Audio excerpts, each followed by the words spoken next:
Dan on the call for this one.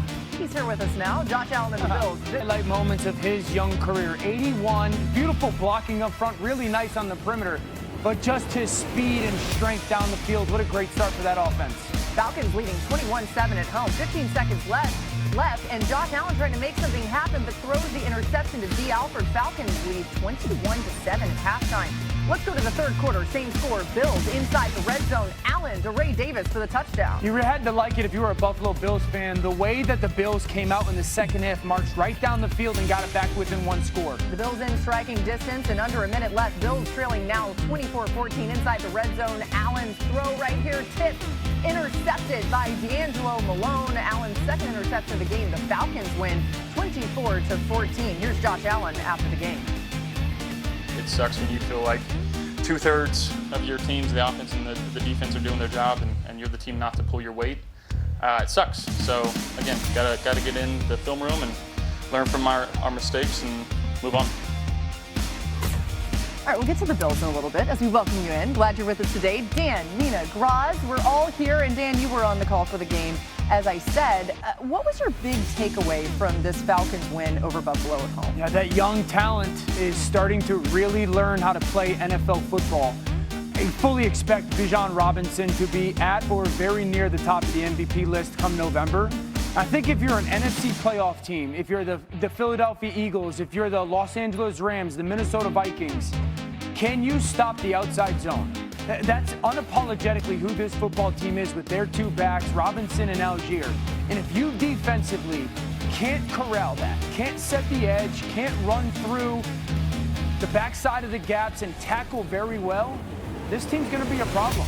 So all those NFC playoff teams, man, this is a football team that has a clear identity on offense of what they want to do. And their young stars of Bijan and Drake London and Michael Penix are just, at least offensively, starting to put it together. They're great, but for Falcons fans, I feel like the revelation has to been what was last night, watching a pass rush for the first time in like 15 plus years. I mean, I'm sure it must have felt like a revelation.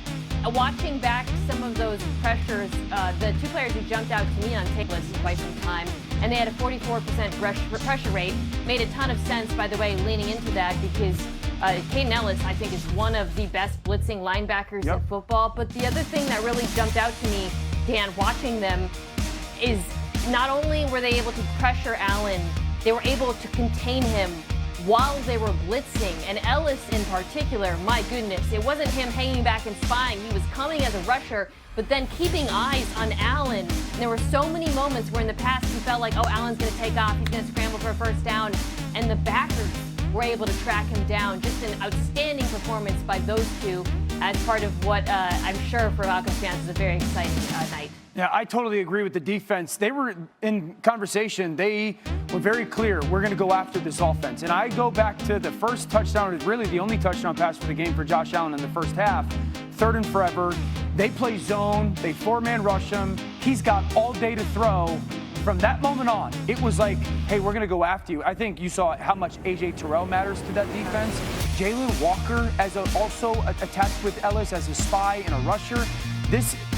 Raheem Morris, who's the head coach, said after the bye week, he truly believes that their young, athletic defensive talent is just starting to understand, how important that day-to-day is in the NFL and being coachable.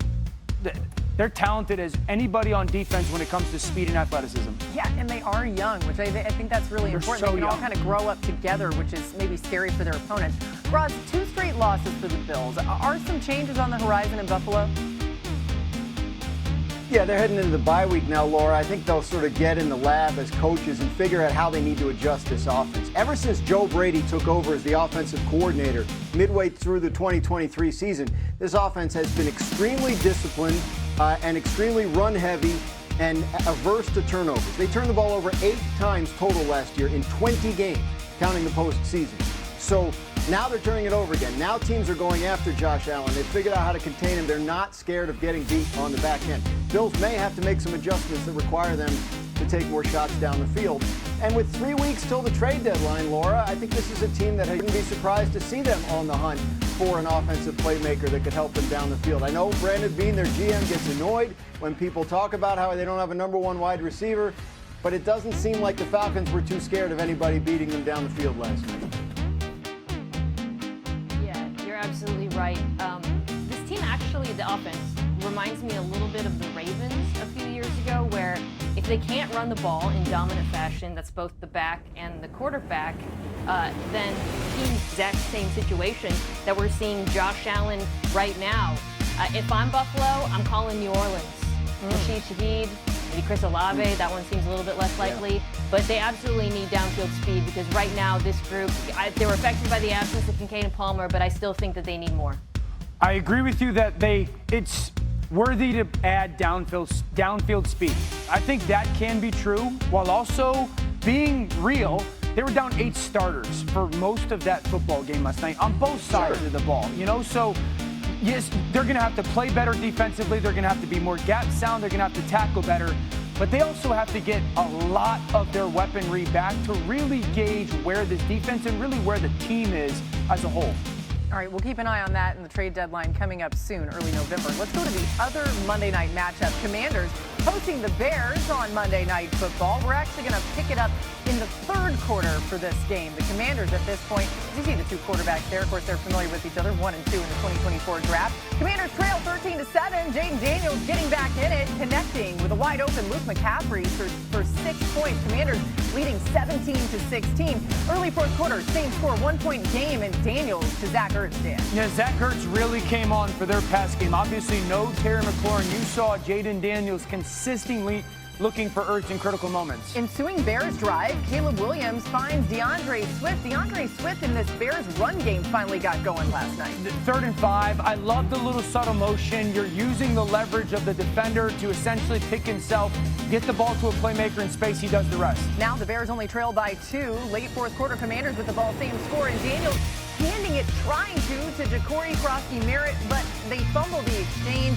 Could have been a slippery ball. Either way, Daniels took ownership of that moment, but a huge opportunity for the Bears. Next Bears possession, trying to make something happen here. Could they get in field goal range?